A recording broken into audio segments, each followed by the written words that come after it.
When was the last time you analyzed all the tasks you had to do to make your podcast happen?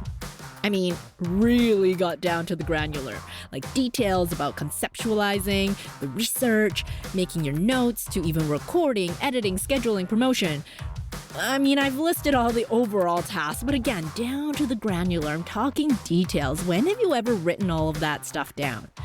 I mean, I don't think I have either, right? At least not in a very, very long time, because when you get into a cadence and a groove for making your show, you tend to spit out an episode each time and then move on to the next one because there are just so many tasks to accomplish. So when I do sit down and think about each individual task I do to create an episode, I start to realize you're not just the host of your show, you're essentially a producer as well. Yet, a lot of people wonder, what does a producer really mean? Like, how many jobs are you doing when you host your own show? Producer is just one of those tasks, but it's a big one. So what does a producer do for a podcast? And how does thinking like one support your show? And a short answer, a lot, actually. So today we're going to zoom out a bit and we're going to take a peek behind the curtain with a podcast producer whose work spans the creator economy, collaborating with creators such as The Minimalists, Eamon and Beck, and most recently, Dr. Mark Hyman. She has worked across the Canadian, UK, and US industries and is so passionate about helping others build sustainable, behind-the-scenes careers in the podcast industry. I'm bringing you Emma Krebs. We're going to talk about what you do when you actually put on that producer hat, including, funny enough, in the last episode, we talked about intros, and she mentions how mindful an intro really needs to be. So make sure you listen to that part of the episode.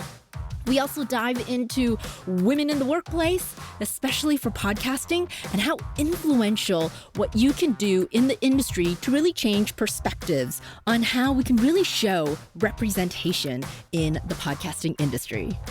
This is episode 111 with Emma Krebs on the Podcaster's Guide to a Visible Voice. So let's go.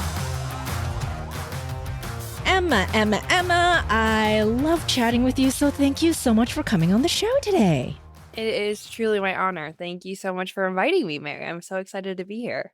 Okay, I remember when we first met, you were like, oh yes, I'm a producer, and I was like, and then somebody walked up to us and they're like, wait, what's a producer? Oh, and yes. I feel like that has been my lifelong question that people have always asked me, because when I worked in radio, my title was producer.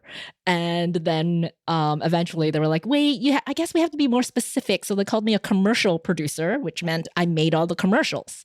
But growing up in the 90s, people know producer as Frasier's show. Roz was the producer for the talk show. So they always thought that's what I did. And I'm like, no, that's not what I do as a producer.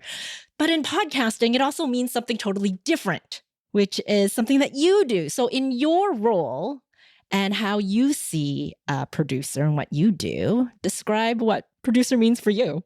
Ooh, well, I always say a producer is a jack of all trades, but master of none. And I often say that it's an umbrella term. But a producer is essentially, I feel like, the person that brings the show to life, and you wear many hats because you are doing so many different things within the show to bring it to life, right? Yeah, what does that look like? Because I think people, when they are independently creating their own show, they also have to be that producer, right? They 100%. are also like you, wearing the many hats. So how many hats do you put on? Yeah. I always say too to people that are like solo podcasters that not only are they the host of the show, but I always try to remind them, like, you are also the producer of the show. That is a whole other arm to it that I feel like people don't acknowledge, and it's so much effort. I feel like the first thing I would say is, like, a producer is the first audience. They're always representing the audience within the room. And so whether you're in pre-production, post-production, you always have the audience in mind. And so in regards to my current show that I work on, I am a lot more into like the logistics and the operations of the actual show. So I am thinking about guest booking and guest strategy, a lot of that pre-production.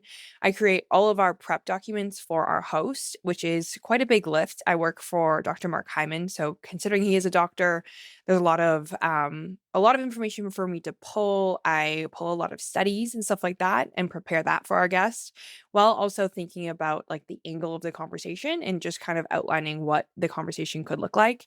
I do pre-interviews with each of our guests. And then when we go into the actual recording, I'm there virtually if I cannot make it in person, and I will like live produce. So I often don't like to interrupt the flow of our conversations. But at the end, if I wanted to circle back on something or, have that audience ear in mind and think, we got too high level here, or as a listener, I feel like they might want to ask this follow-up question, then we'll do those kinds of pickups. And at the end of the conversation with the guest, then I will lead our editor on our edits. I'll work with him to execute those. I'm not in the timeline, but I'll tell him what we want to cut if we want to rearrange the conversation. I write our intros. So we are very, very mindful of our intro, the first 1 minute, 30 seconds of our conversations. And so we actually work with like an agency to bring those to life, because we also do a video side to our podcast. So I write those and work with our agency to do that. And then I do just like all coordination and communication with our guests as well too. So like once the episode actually publishes, I will contact them, give them all the assets, etc. And yeah, I mean, that's overview, but That's a as you know, lot. Mary, yeah, there's so many other things that come up in between that I'm probably not thinking of, but those are kind of like the main things that were probably on my contract when I signed it. But there's always side quests we Yes. take, or we're developing new shows currently, so I work with our director to kind of strategize those. Yeah, many things, but a lot more, I think, communication, emails, that kind of stuff, spreadsheets, sadly, that people might not know, considering it is a creative industry. What kind of spreadsheets? Okay, don't have to like spill all the detail and the secrets, but like, what kind of spreadsheets are you creating? I love a spreadsheet. I learned that from a couple of years back. But like our production calendar, I always create in a spreadsheet. I find it's the easiest. So maybe not like it is maybe a bit more colorful and color coded, or analytics tracking I do, and then also guest booking. Considering my host is like lives a very unconventional life, and his calendar is very unique and difficult to book in, I will like use that a lot of times for guest booking and like calendar management. That makes a lot of sense. Yeah. You were talking about like research and angle of the Mhm. conversation and stuff. And I think that's a lot of what podcasters either love or hate when they have an interview style show. It's like, well, I'm just showing up for a conversation. So, like, how much prep do I need? Or I also see the opposite end of the scale, which is like they've prepped so much that they could probably have an interview with the person for like hours on end. So, what kind of research prep are you putting in to share with the host? And like, how much does the host actually use the prep that you create? I am one of the people that loves the prep side of things. I'm a naturally curious person, and like I started my career by starting my own show. And that was always like my second favorite part of the experience. My first part was definitely the conversation and the connection with the guest. It's funny because I was literally thinking about that the other day. Like if I was to ever graduate from this job, maybe I don't want to. Like I really love my team and love the show, but I just think that I am very odd in my love of the prep in the pre-production. So I just always think I'm like, are other people like this? Because if Oh not, maybe yeah. it's an opportunity. Yeah. I like to get nerdy sometimes, right? Like, Right? Yeah. My personal thing, and it doesn't always correlate with the show. Like I always want to know who a person is on a, like in my real life, like who they are at their core and like why they think the way they do, and just understand their perspective more. And so I feel like when I'm doing my prep, I'm always subconsciously seeking that out, even though maybe I'm just learning about perimenopause and this individual's research on it or this doctor's research on it. You know what I mean? But at the same time, I'm always looking for like, well, why did they get into this research? And so that's often where I really see value in the pre-interviews, because I can find a lot of information about these individuals' work, but you can ask those extra questions at the pre-interview. So yeah, my preps are a lot of pulling all of the research or books, or just any of the work that the guest has done, but then also summarizing like their their personal life, as I mentioned, like where did they grow up? What were their biggest influences that they've had and things like that. But it ends up being about 15 pages long. And so that being said, to answer the second part of your question, how much does the host read or use? This is part of being a producer, is working with your talent and trying to find how they operate and how you can best support them. I've only been on this show since July, and so I feel like I'm still figuring that out, but meeting my host in person was really valuable to understand more about how he operates. And so my goal with our prep on this current show is to provide as much information as I can in the prep, where if our host sat down and just read the prep, he would know everything that he needs to know about this guest. He does not need to open an external link. He doesn't need to do a Google search. It should all be there for him in a concise manner. And because he is the expert, I do provide suggested questions and angles that I want to take the conversation. But considering he's the doctor and I'm not, that is also where I kind of like allow his own curiosity to lead.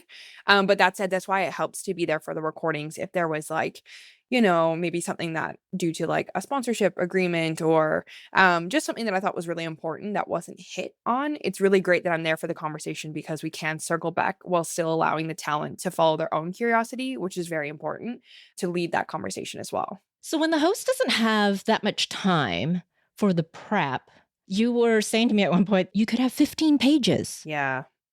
Does he read the 15 page? Like, I also feel like there are some days where, as a producer myself and having a producer on the team, it's like we do all this work and then sometimes it barely ever gets used, but we know it's appreciated because it helps their mindset, to get into the episode before the recording. But do you ever feel like you're wasting your time creating like 15 pages worth of stuff? Yeah, it's funny you say that because I think this is one of my current biggest, I don't want to say challenges, but opportunities is like, how do I summarize it and make it as concise as possible? Because I think I am too lengthy, and I do want to try and really provide a system that provides him just like what he really needs to know. But as I said, I feel like I'm still building that relationship with him, what he's curious about.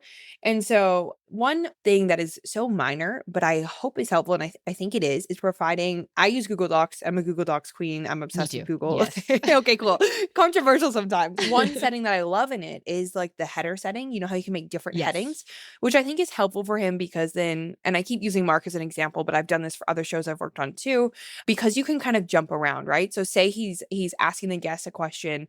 He has his prep in front of him while he does the recording as well too, which includes the question. So say he wants to ask a question about the latest study, he can toggle just like on the left to these headers and just kind of jump around into different timelines of the guest research or maybe their lifetime, you know what I mean? And I really do try to categorize it in a way that is effective for him in that conversation. So that's one method I do use, but I think you have to accept the like kill your darlings kind of like you would in an edit of like, you're going to put this effort in. And personally, maybe it's anxiety or maybe it's just how I operate. I need to do the prep to that extent and make sure I do cover all of the bases just in case for that one opportunity that the guest does need that, minor point or something like that of like, we had a guest one time and he used to walk with, go to the Martin Luther King Jr.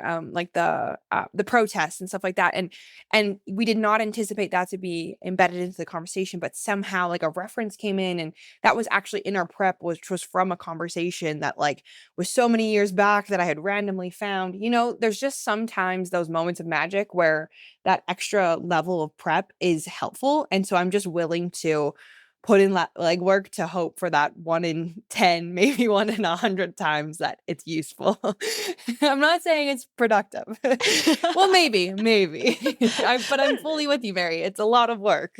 Yeah. I mean, you get to nerd out too when you're doing all that research and stuff and use the spreadsheets and create the docs and all of that. So it's not like you're doing it and like hating your life. So exactly. Because there's a piece of that too. 100%. And I think the one caveat is that like, it'll be clear in this conversation, and Mary, you know this, like I love my job and all of the shows that I've worked on, like the majority of them, especially the ones that I've been like a lot more involved in than maybe just like a freelance, part-time edit kind of thing.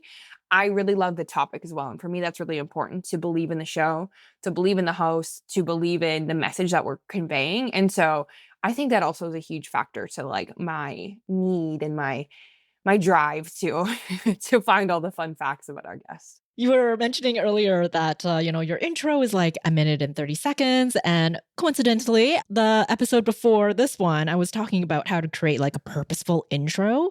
And I would love to hear why you guys decided to go with, a minute 30 and how you created your purposeful intro. Yeah, kind of stepping more into this like creator economy. So I work in the podcasting industry, but I produce a video first podcast, I would say. We publish our podcast on YouTube, and it is a big part of our show. And so this is really where my YouTube hat comes on as a producer, is this intro. It is very important in podcasting as well. And we use the same intro on our audio and our video feeds. It is something I'm always trying to change and see what's new and what's working and what's not. But we usually like to keep our intros around 1 minute to 1 minute and 30. And I have a bit of a structure that I personally use. But that being said, I feel like this is the other really important piece beyond the prep. Like, this is such an important part in prep, in pre-production. I'm already beginning to think about our intro so that once we do get into the conversation, in an ideal world, we would really have that in mind when we're also thinking about our title and our thumbnail. That should all be discussed in pre-production. But that being said, I feel like it's a bit more tricky with a podcast because you can't control as much of the conversation rather than like a scripted YouTube video. You have full control. It's very important to me to kind of share a bit about our current template that we use, which could change. I just want to caveat that, like, it is such a changing industry, is we don't no longer use like a moment from the show, which is something I've done and in the past on other podcasts, which was really valuable, and it might work for your show. I really recommend experimenting. But how the intro starts out is often with a hook. So something where you like, without sounding crude, but you're essentially trying to like punch the viewer in the face or like slap them, with this like It's YouTube. It's a hook. YouTube strategy. Yeah, it is. It is. And so I also try to have that hook be really connected to the overall message of the podcast, but also to tied into the title as well. And like the title is also adjacent to the thumbnail. So it's all kind of connected. So we just published an episode on IVF. And so her main point in the podcast is that IVF has become so popular and it's such a valuable and amazing thing that science has done. But at the same time, she really advocates for kind of using it as a check engine light of if you're having fertility problems before going straight to IVF. And so I know that that first sentence kind of summarizes that. And it is a bit controversial, right? It isn't something we're often hearing, at least in what I'm seeing online. And so that's our first kind of hook. And then from there, I do kind of like to create open loops, as people call it, where you kind of are summarizing or hitting on different points that are going to be discussed within the conversation. And I also like to have a moment of voiceover that we record in post-production. It's in our host voice, but I see a lot of other people using different AI voices, which we've tried and I just personally don't like.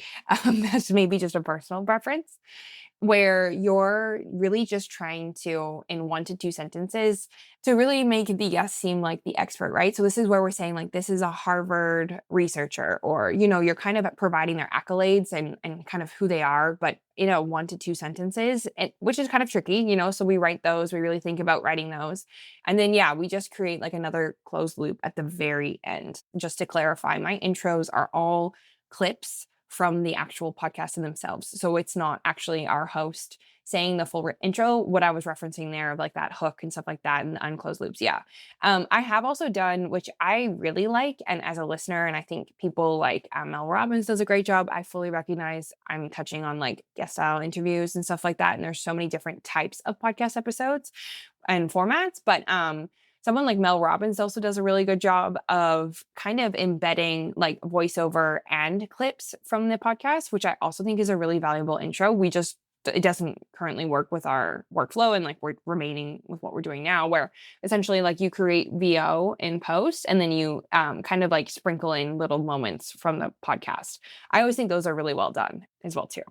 One of the other things that people always ask me is like, yeah, but how do you choose those clips? Like, are you actually creating a transcript, you're reading through, or are you like watching and listening to the entire thing and picking it out? Like, how much of your time is put into selecting these clips as well? One thing I want to mention now before we go further is like I am in a unique situation and I've never worked on a show with this much support and resources. Right. And I Yeah, want to yeah, yeah. clarify that this is not normal, right? Like I know I'm in a unique situation.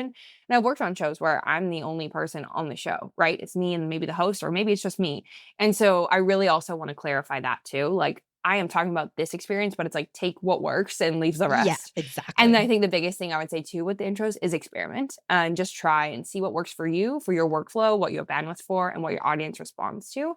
To your question in pulling those out. So when I am in the recording, I sometimes, if I feel like to me, it's an innate thing. And I feel like all podcast people, you listen to a show and you hear a sentence, whether you said it or you guess it, and you're like, wow, there's just a moment where you kind of like pause or something really resonates for you and you might not know why. I always write those moments down if they come to me in recording, but usually in recording, you have so many things you're thinking of. If you're the host, you're trying to remember if you hit record, you have so Yes. much already happening in your head. So when I'm either doing the edit or like working with my editor and watching the episode back, that's usually when I will just kind of like do a first watch and be like, no pressure here. I'm just going to watch it. And if there's moments that really, like I said, resonate with me for whatever reason, I write those down with the time codes. And then once I do that, I will then kind of think about my more formal intro. And since I do like the paper edit of it, then I will like have to get a lot more granular about like our or what it's going to be. And so while I'm always listening back to the conversation, I do have a transcript in front of me. I just find it so helpful.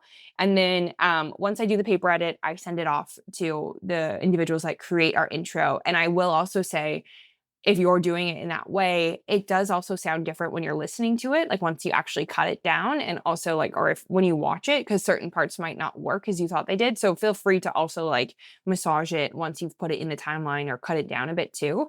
So yeah, there's just usually little moments that I feel like either like really are like statistics are always really helpful if that's relevant to your show, or like a fact, or maybe a really emotional point, or I do really sit with the kind of like there's usually an overarching theme with your conversation. And so if there's like a sentence that really summarizes their main point, or, it's kind of like their biggest point, that's usually something I'll also pull out too. I pull like 50 quotes and I probably only use like 10, right? It's part of that research background you're talking about Yeah. before.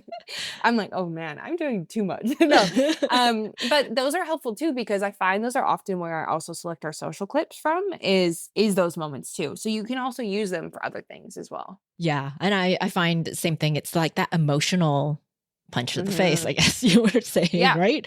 Yeah. And pulling a clip from an AI transcription is never going to get that, No. right? It's never going to get that emotional pull. No, I've experimented and maybe I'm not using the right ones, but I still do this all very manually. Yeah. Yeah. Yeah. We do too. Cause yeah, but people are like, do you try AI? I'm like, I've tried it.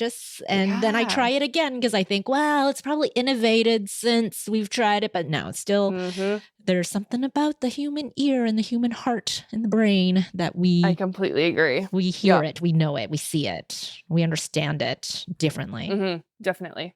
And you were saying too, like special situation with having this team, and even before you were saying that, I was thinking that as well. Like you are on this team in this situation that most podcasters don't get to have, right? Again, we are putting on many hats when we're producing a show. So like from all of these things that you've mentioned so far, what are like the key things that we should, I don't want to use should, but like what are some of the key factors that you're like, you know what, do a few of these things or start thinking about some of these items? Yeah, that's a really good point. And I think that's like 99% of podcasters, right? Yeah. Whether they do have some additional support or a lot of additional support, like, or no additional support, like these, I know we're all limited because we also have lives. And a lot of people are Yeah. doing this as a hobby as well, too, Yes. right? It's not their main source of income. And so they have to fulfill their time also getting an income. I understand. Personally, I would really say focus on pre-production and spend more time in pre-production maybe than you think. And I know maybe I'm flogging it here, but as I think we discussed either on this recording or maybe slightly before, maybe just taking some extra time to really like maybe look at this person's Instagram. If again, I'm speaking to a guest, kind of like an interview style podcast, or like just kind of if you can't read, if you're having an author on, if you can't read their whole book, maybe like really just spend some more time reading their intro and the outro and think about what kind of direction you want to take the episode. If I'm getting in the weeds and if I'm saying that you're also creating a video podcast, which is a whole other lift. And I have my own thoughts on if people should do video or not.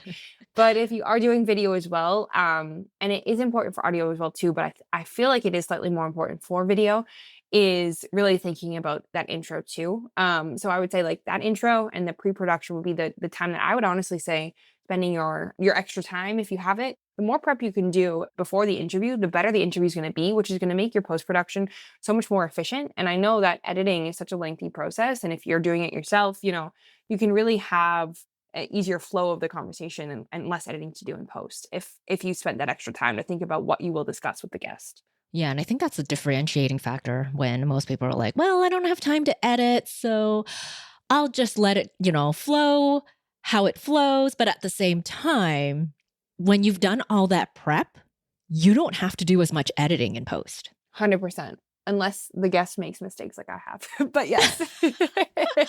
I'm kidding. That's I'm kidding. all good. Yes.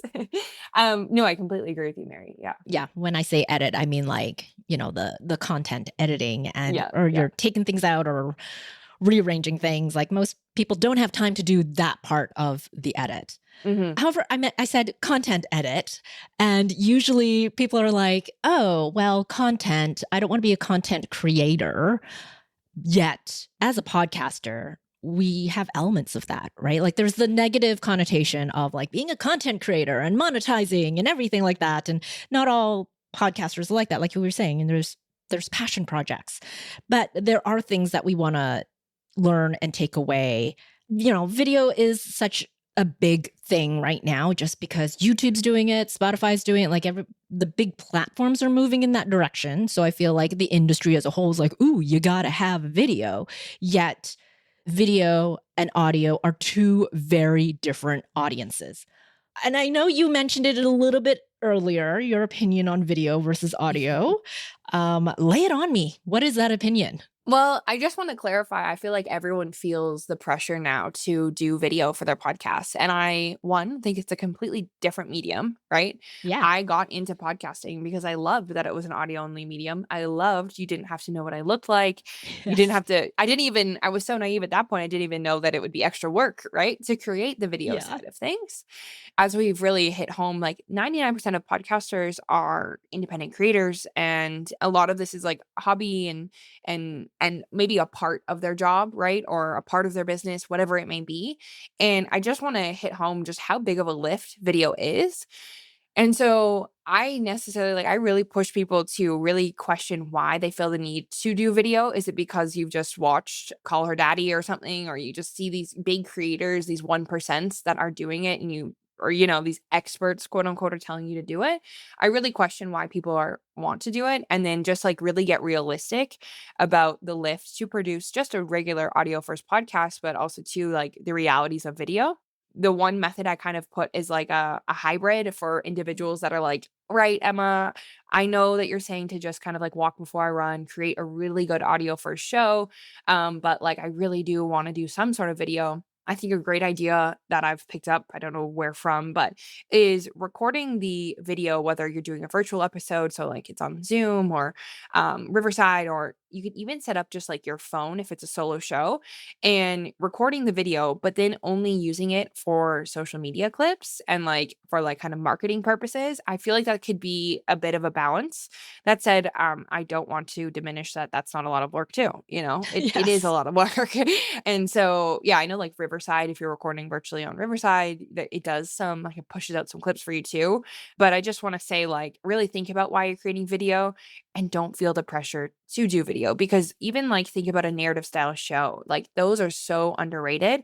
And I feel like there's such opportunity there. If you're doing heavy sound design and all this amazing stuff that you can do with audio, if you're trying to put video with it, like you're going to ruin it, I think. And so, yeah, that's my bit of a hot take there.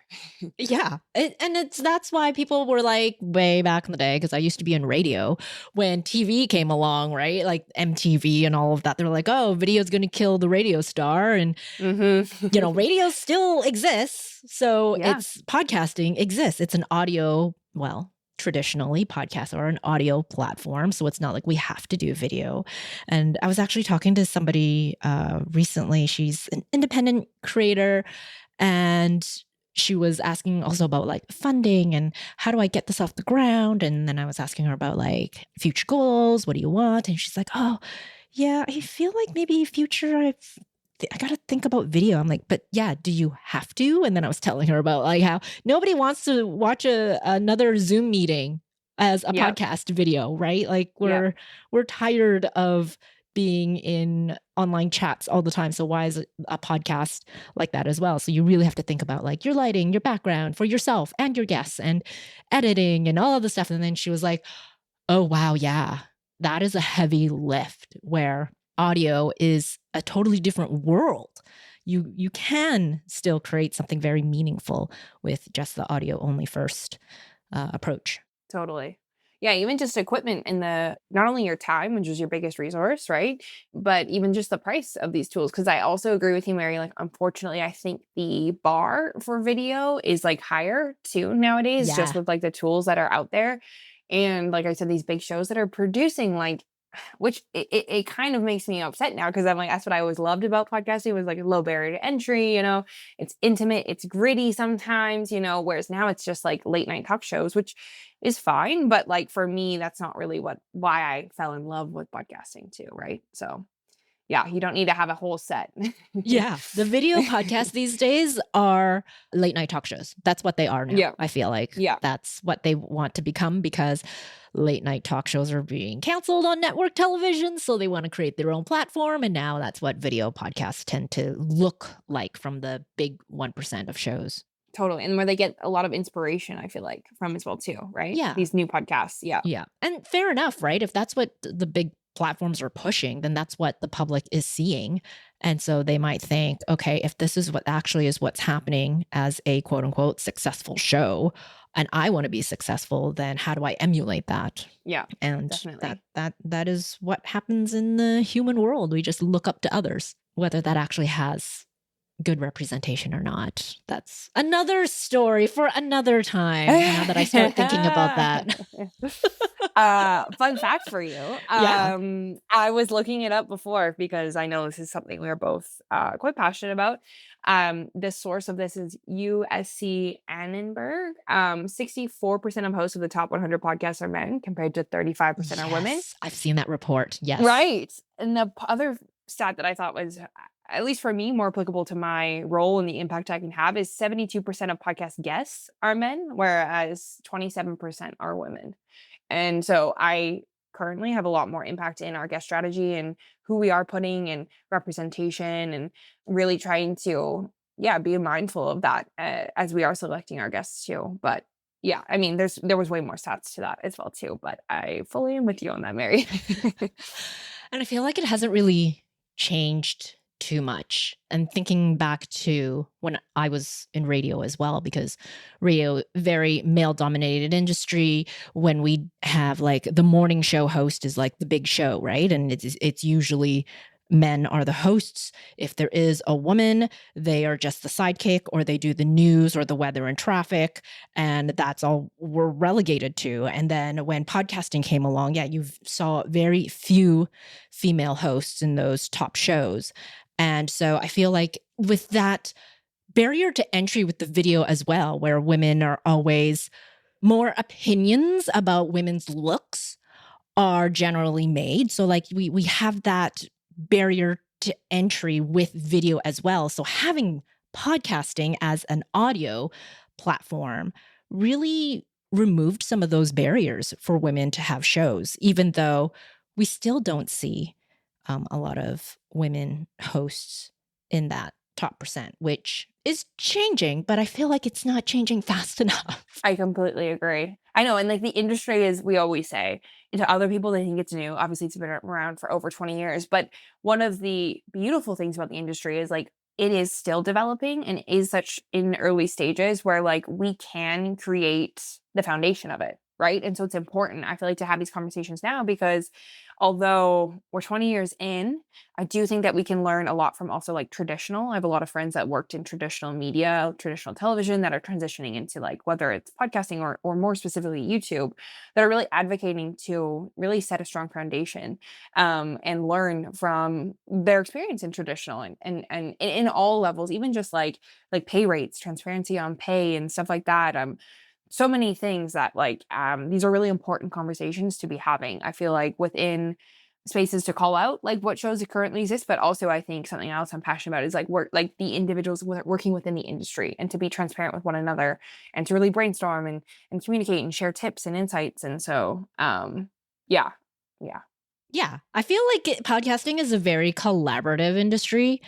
There still is some like gatekeeping and stuff that happens in any industry, but I feel like because of that indie grassroots approach, like we do help each other out a lot. And I love seeing people like you in a producer position, so that, like you said, we can change the landscape of what guests look like and how the host can have a different perspective. And you bring that on being a woman on the team. So thank you for doing what you do. No, you don't need to thank me. It's also like women like you, where I don't mean to blow sunshine over your butt right now, but I remember I thought you would mention at the beginning of the show, when you were going to talk about how we met, you were going to talk about how I was talking to you, and then our mutual connection, Jessica Schmidt, came up and was like, "Mary Chan, I've been waiting to meet you," and I was like, I'm in the presence of a celebrity. I didn't know it, but it's women like you have really like gone ahead and built your career, and I'm looking up to you. You've been in the industry longer than me, and you're someone that like I met who's been so helpful, so knowledgeable, so willing to share, to connect, you're curious, you know what I mean? And like we've followed up since we met a year ago at Pod Summit, you know what I mean? And so like you really laid the foundation for individuals like me coming behind you in the industry, just even to show me what's possible. So yeah, I'm hopeful for where it goes. Maybe I'm being too naive when I say that, but I'm just surrounded by such amazing women in my life, that, and like within the industry specifically, that it does give me hope of like, okay, we are advocating, and hopefully just over time, we can just, the landscape can look like how we want it to look, you know? Yes. I don't know. I might be too naive with that, and I don't want to, completely dismiss other people's experiences. First of all, thank you for all the nice things you said. But secondly, I don't think it's naive. It's not bad to have a positive outlook, right? We can only change if we can envision what that could look like. If we don't see what the future can look like, how do we know what to do now to carve our path to get there? Yeah, no, that totally makes sense. That is a really good point, Mary. Yeah. So as we close out this conversation, we've talked a lot of serious stuff towards the end here. But again, what does that future look like to you? What are you excited right now about podcasting to get to that future? I don't know if it's too in the weeds. Is the conversations that are happening like in the dark, behind the scenes, amongst my peers. The honest and frank conversations, people calling people out, that need to maybe be called out, not in a cancel culture kind of way, just, just shining light on areas that might not have been acknowledged before. The groups that have popped up of like women in the industry, and being in rooms with women who are putting other women forward. You know what I mean? And there's a whole quote about that I'm flogging on, but not viewing other women as threats, and just really advocating for one another. And even in some of these like producer groups that I'm in on WhatsApp and stuff like that, women are sharing other women's work, like without them asking, and just really saying like, this is so admirable. People are having really frank conversations about like what they're getting paid, and helping other women, individuals, get like equal pay, or just like people asking like, hey, I've had a client ask me to do this. Is this appropriate for this rate, or whatever it may be, and just being really transparent. So I think to me, it's the networks and community that is around me that I believe exists in the podcasting community, and I'm seeing it in the creator economy as well too, in a more broad sense. So that is what's giving me hope. I'm hoping that next year when they do these stats, the numbers are different across the board, not just for women, but diversity in general. So that's what's giving me hope, is the amazing people that I know in the industry, and just seeing what they're doing. can't thank Emma enough for being on the show. She really reminds me a lot about this idea of representation. Because to me, I remember being that little girl so long ago, watching TV while eating dinner and the evening news is on. And I remember every now and then I would see an Asian face hosting that show. Or maybe after dinner, we're watching, the rare TV movie with a female Asian lead, which actually was very, very rare at the time. And still sticking to that idea that, I can be that lead. I can be that face or voice that people listen to. So podcasting really is no different. I want to be able to support more and more women and those who don't traditionally see themselves or hear themselves on shows, with podcasting, to try and make it more normal. It's the everyday, right? It's something that you can do. So hearing how Emma is also looking forward to the future and supporting women in this industry is really heartwarming to me, because we still have such a huge path to get to. Everything you do as a podcaster does have impact. So whether you have a large download number each week or something very small, or you've just launched your show with very minimal listeners, that one listener that is listening to your show, don't think about the overall numbers, but that one person that hit play on your episode, that made a conscious decision to hit play. It's not as easy as automatic plays to the next video or something on YouTube, right? Podcasting really is a conscious decision to hit play. And when someone does that, and although you don't always hear feedback, you never know, you could be changing someone's idea or path. And not to be all sunshine and rainbows, but sometimes you really can change a person's life too, depending on what your message is. So podcasting really does have that power. So thanks to you, the listener, as a creator, as a podcaster, for doing what you do, because it changes the landscape. It shows representation on what is possible for your listener. And this reflects in exactly what Emma says at the beginning of the episode. The producer is the first audience, representing the audience within the room. So this role that you play in creating your show, in being a producer for your show, is important to connect to your listener. That power that podcasting has to make an impression on who is listening to your show. But like I said, you don't always hear that feedback, because a podcast really is an asynchronous conversation with your listener. So when you do get that feedback, it's always so amazing to hear. And so I want to know about your show and your feedback that you receive. I'd love to hear how your podcast is supporting others. Did that one person who hit play on your episode leave you some feedback? What did they say that made an impact from listening to your show? I actually heard from someone the other day who said that I was really encouraging and they wanted to start a podcast because of what I was saying to them. So they're diving right in. They're going to give it a try. And that's it. That's all it takes. Sharing your voice so that others can hear it and then they take action, no matter what your message is. So share your story of impact with me. Head on over to my website to leave a voice note, visiblevoicepodcast.com. I'm going to click on that send voicemail button and share your literal voice with me. What impact have you made to a listener because you shared your voice on your podcast? On the next episode, I'm going to continue this conversation about women in podcasting that Emma and I started, especially for video podcasts that we actually touched on too. I'm going to talk more about what disparities we still see for women in front of the camera, and how this new push for podcasts with video or a video-first podcast can really be a hindrance as a barrier to entry, and how podcasting can still work in any audio format. So this impact that you're going to make with your stories and your voice doesn't always have to have a video component. So we're going to chat more about the audio versus video thing on the next episode. So I'll chat with you then.